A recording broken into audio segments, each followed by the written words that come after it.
அப்பன் என்றும் அம்மை என்றும் ஆணும் பெண்ணும் கொட்டி வச்ச குப்பையாக வந்த உடம்பு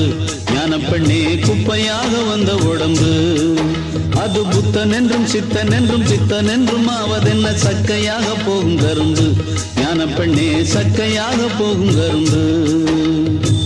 வந்த வாச சேற்றில் வந்து விழுந்த தேகம் எந்த கங்கையாற்றில்